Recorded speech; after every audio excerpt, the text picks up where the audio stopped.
पोदग्र दशेन्द्रियानन मनोनक्तं चराधिष्ठिते देहेस्मिन् भवसिन्धुना परिगते दीनां दशाम् आश्रिता अद्यत्वे हनुमत्समेन गुरुणा प्रख्यापितार्थः पुमान् लंकारुद्ध विदेहराज तनयान् न्यायेन लालप्यते. இந்த ஸ்லோகம் ஸ்ரீ வேதாந்த தேசிகர் அருளியது.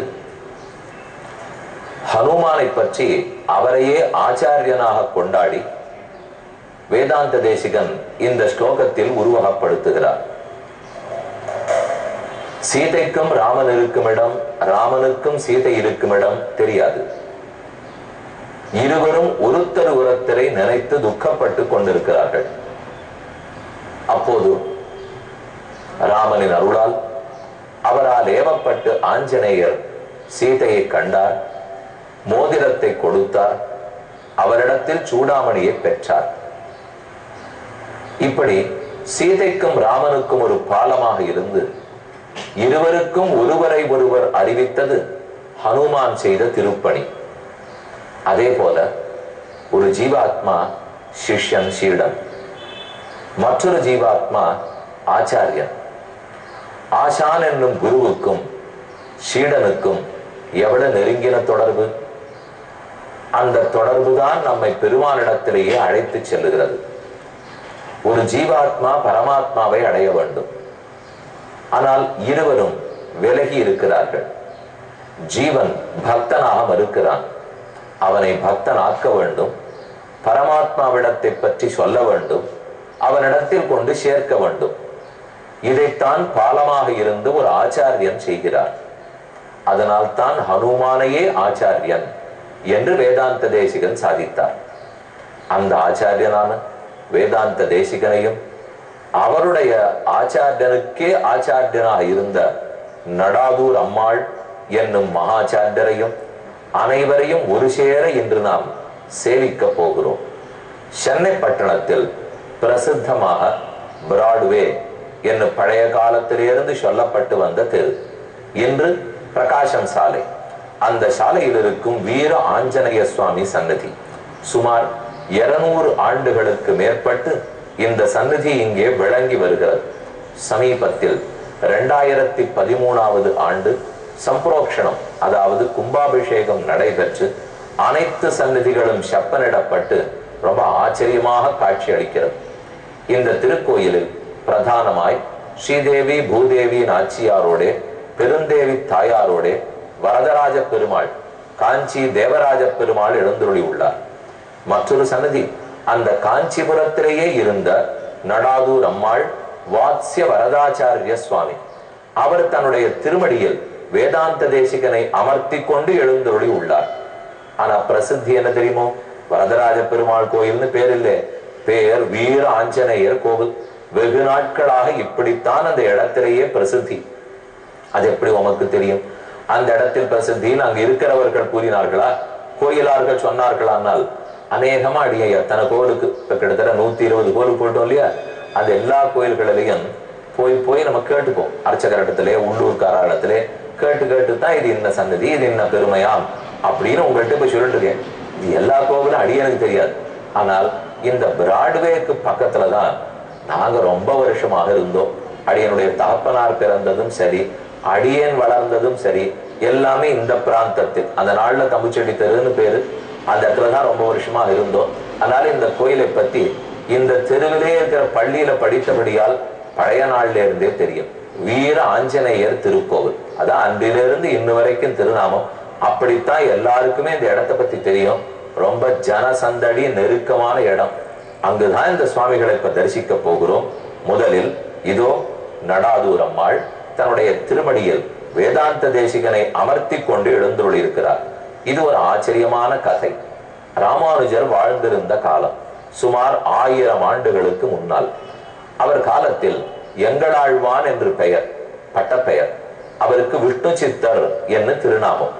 திருவள்ளரைங்கிற திபதேசம், ஸ்ரீரங்கத்துக்கு பக்கத்தில் இருக்கிற திபதேசம், அங்கு அவதரித்து வாழ்ந்து வந்தவர்.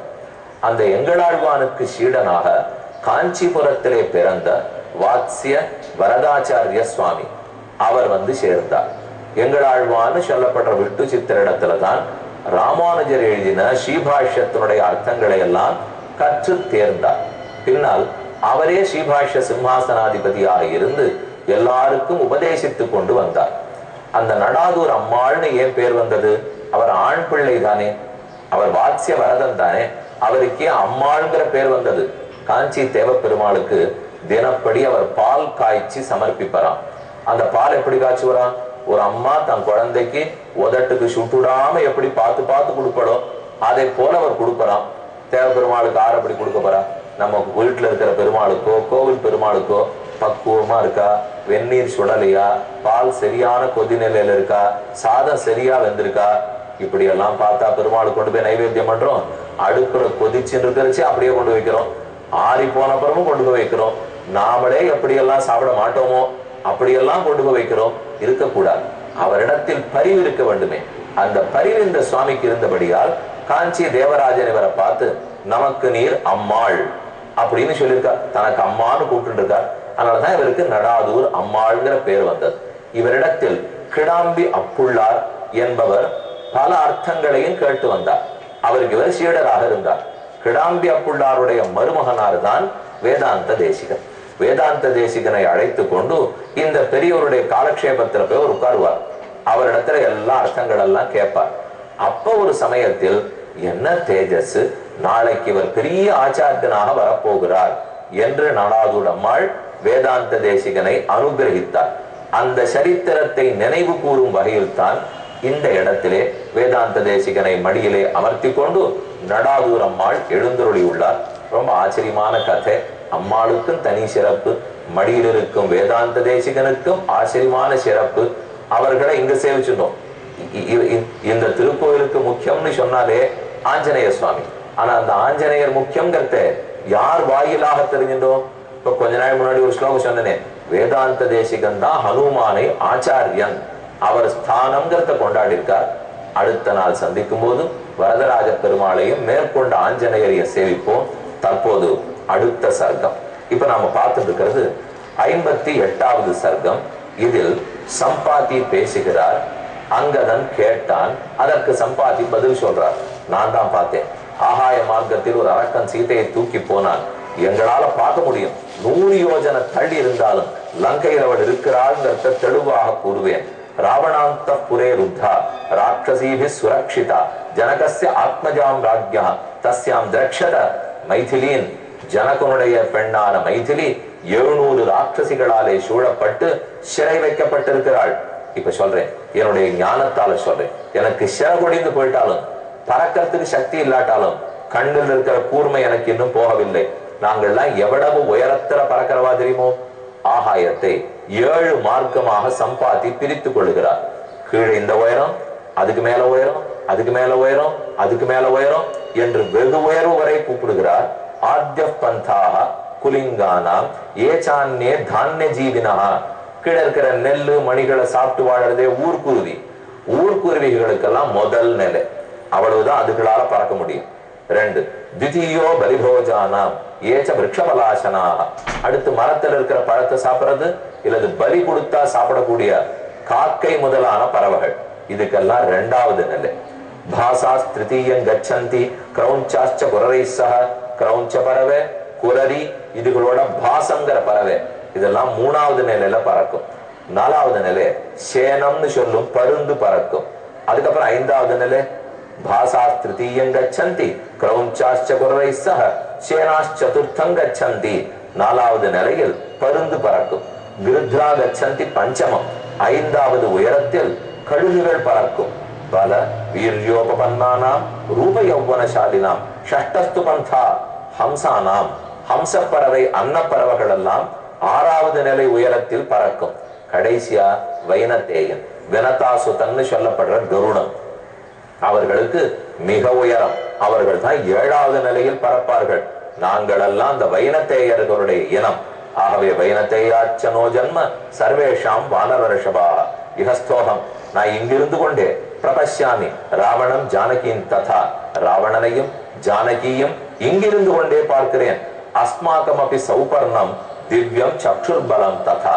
எங்களுக்கு அழகான சிறகு இல்லாத போயிட்டாலும் நல்ல கண் கூர்மை இருக்கிறது. ஒரு பருந்து கழுகு கூர்மையா பார்க்கும். தள்ளி இருக்கிற உணவை கூட கிரகிச்சுடும்னு சொல்றோம் இல்லையோ, அதை பத்தி இப்ப சொல்றார். எங்க உணவு தள்ளி இருக்கிறது. அஸ்மாகம் விகிதா விருத்தி நிசர்கேணச்ச தூரதா விகிதா விருட்சமூலேது விருத்தி சரணயோதினாம். ஒரு கோழி முதலானத்துக்கெல்லாம் தங்களுடைய காலுக்கு கீழே இருக்கிற அரிசி மணி நெல்லு மணி தான் சோறு. ஆனா எங்களுக்கு காலுக்கு கீழே எதுவும் இருக்காது. ரொம்ப தூரத்துலதான் எங்க உணவு இருக்கும். ஆனா கூர்மையான கண்களால பார்த்து வேகமாக இறங்கி அந்த உணவை பறித்து உண்ணுவோம். இப்ப நான் சொல்லிட்டேன், சீதை இருக்கிற இடம் தெரியும், ராவணனை அறிவித்தேன், தேடுங்கள். இனி உங்களுடைய சாமர்த்தியம். உபாயோ திருஷ்யதாம் கசித் லங்கனே லவணாம்பசா சமுத்திரம் நேதுமிச்சாமி பவத்பிர் வருணாலயம் பிரதாஸ்யாம் யுதகம் பிராது ஸ்வர்கதஸ்ய மகாத்மனः. இனி நீங்கள் தேட போகலாம். உங்களிடத்தில் ஒரு வேண்டுகோள், என்னை மெதுவே கைத்தாங்கலாக பிடித்து கடலுக்கருகே கொண்டு போய் விடுங்கள். இறந்து போன என் தம்பிக்கு நீர்க்கடன் செலுத்த வேண்டும். யாரும் அதை விட்டே கொடுக்க மாட்டேங்கிற பாருங்க. எந்த நதியை ராமன் கடந்திருந்தாலும் விடாம நீர்க்கடன் செலுத்துகிறார், தர்ப்பணம் பண்றார். இவர் ஒரு கழுகு. ஆனா தம்பி போனத்துக்கு கழுகா இருந்தா கூட தங்களால முடிந்த தண்ணீர் எடுத்து கொடுக்கணும் இல்லையோ. ஏன்னா பித்திருக்கள்னு சொன்னாலே அந்த லோகத்துக்கு நாம் எப்போதும் செய்து கொண்டே இருக்க வேண்டும். பித்திருக்காரியத்தை விடாமல் பண்ணி கொண்டிருந்தால் எந்த துன்பமும் விலகும், நல்லது நடக்கும். ஏன்னா பித்திருக்கள் திருப்தி அடைந்தா பகவானே திருப்தி அடைகிறார்னு அர்த்தம். ஏன்னா சாஸ்திரம் சொன்னபடிக்கு நாம நடந்துடுறோமே. இதுல சற்றே பிடிவாதம் பிடிக்காமல் வீண் கேள்விகள் கேட்காமல் தயவு செய்து நீங்க இந்த காரியத்தை பண்ணிட்டு இருந்தீர்கள் என்னால் நன்மை நடக்கும். நம்மளும் இப்ப வீண் கேள்வி கேட்காமல்னா கேள்விக்கு பதில் இல்லைங்கிறதுக்காக பயந்துன்னு சொல்லல. இந்த பதிலை கேட்டுன்னு எத்தனை நாள் காலம் தள்ள முடியும்? பதில் கிடைச்சுட்டா ஒரு நாள் பண்ணித்தானே தீர வேண்டும். அதற்காகத்தான் வேண்டிக் கொள்ளுகிறேன். தம் புனः பிராபயித்வாச்ச தம் தேசம் பதகேஸ்வரம் பபூர்வானரா கிருஷ்டாக பிரவருத்தி உபலப்யதே. இவர்கள் கைத்தாங்களா கூட்டின்னு போய் நீர்க்கடனை செலுத்தி விட்டு திரும்ப கொண்டு வந்து தங்க இடத்துல விட்டுட்டார். இங்க ஒரு அழகான கருத்து பாருங்க. என்னை கொண்டு போய் விடுந்தானே அவர் கேட்டுட்டார். அப்போ கொண்டு போய் விட்டுட்டு தங்கப்பாட்டு போயிருக்கலாமே. நாம எப்பவுமே நம்ம இடத்துக்கு ஒரு டாக்டரை கூட்டின்னு வரோம்னு வச்சுக்கோ, அவசரமா நோயாளி வீட்டுல முடியல, ஒரே வயத்த வலி, வாங்குவோம்னு அழைச்சின்னு வருவோம். அழைச்சின்னு வரைச்சே வண்டியெல்லாம் எடுத்துன்னு போய் அவர் பொட்டி எல்லாத்தையும் தூக்கிட்டு வாங்குவோம்னு சொல்லிட்டு அவருக்கு வழி விட்டுட்டு எல்லாம் பண்ணுவோம். அவர் பார்த்து முடிச்சுட்டு இதான் மருந்துன்னு எழுதி கொடுத்துட்டு கிளம்புறாரு பாருங்க. பொட்டி அவர் கையிலே கொடுத்துட்டு போயிட்டு வாங்கணுடுவோம். அவ்வளவுதான் நன்றி. அப்படி இருக்கக்கூடாது. கொண்டு போய் விட்டா காரியம் முடிஞ்ச உடனே திரும்ப கொண்டு வந்து விடணும் இல்லையோ. அதைத்தான் இங்க சொல்றார். பபூவுர் வானரா கிருஷ்டாக பிரவருத்தி உபலப்யதே. திரும்ப கொண்டு வந்து கழுகரசனான சம்பாதி இருப்பிடத்துல விட்டுட்டு அப்ப ஜாம்பவான் கேட்கிறார். நடுவுல உம்ம கதையை பத்தி சொல்லச்சே, ஆகாயத்தில் பறந்தோம், சூரியனுக்கு அருகில் சென்றோம், அப்ப சிறகுகள் எரிஞ்சு போய் விழுந்துட்டன என்று சொன்னீரே, நீங்க எதுக்கு சூரியனுக்கு அருகில் போகிறீர்கள்? நீங்க 2 பேர் ஆறு, என்ன நடந்தது என்று ஜாம்பவான் கேட்கிறார். ததஸ்தத் அமிர்தாஸ்வாதம் விருத்ரராஜேன பாஷிதம் நிஷம்ய வததோ கிருஷ்டாக தேவசஹ பிளவர்கர்ஷபாக சீதா கேனவா திருஷ்டா கோவாஹரதி மைதிலீன்.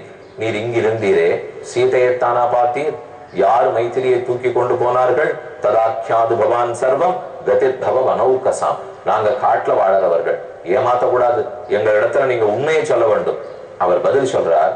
ஸ்ரூயதாமிக வைதேஹ்யா யதாமே ஹரணம் ஸ்ருதம் ஏன சாபி மமாக்கியாதம் யத்ர ச ஆயதலோச்சனா. அந்த பெண்ணை நாம் பார்த்தது மட்டுமில்லே, அதுக்கப்புறம் என் மகனும் அதை ஊர்ஜிதப்படுத்தினான். சுபார்ஸ்வன் என்னுடைய பிள்ளைக்கு பேர். அவன் தினப்படி என்னால வெளியில போக முடியாதனாலே அவன் தான் உணவு தேடி கொண்டு வந்து கொடுப்பான். தம் மாமேவங்கதம் புத்திரா சுபார்ஷோ நாம நாமதா ஆஹாரேண யதா காலம் விபர்த்தி பததாம்பரா. ஒரு நாள் அவன் நேரம் கழித்து வந்தான். மகனே, ஏன் இன்று நேரம்? எனக்கு பசிக்கிறது, தள்ளாத வயசில் என்னை கண்டுகொள்ளாமல் விடுகிறாயா என்றெல்லாம் கோபப்பட்டேன். அப்ப சுபார்ஷன் கூறினான், நான் இன்று காலை எப்போதும் போல நீண்ட மலைத்தொடருக்கு நடுவே நின்று கொண்டேன். மகேந்திரஸ்ய கிரேத்வாரம் ஆவருத்திய சுசமாஸ்ருதா.